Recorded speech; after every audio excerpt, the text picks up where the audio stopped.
মাথায় দেবো মালসা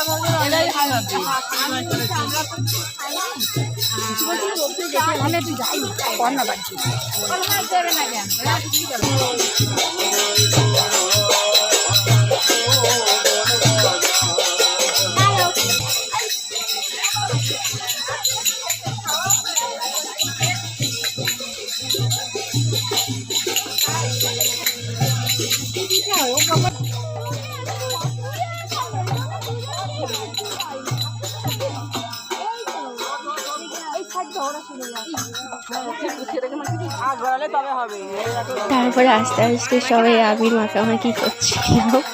আবির মেয়েকে সবাই ভূত হয়ে গেছিল, বেশ এনজয় লাগছিল সেদিনকে।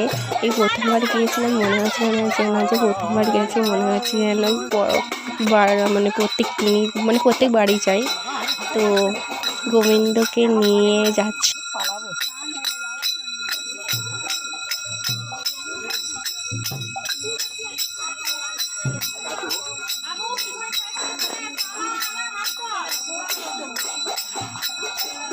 অনেকক্ষণ হাঁটাহাঁটি করার পর আর ভালো লাগছিল না বলে আমরা বসে পড়লাম চেয়ার নিয়ে।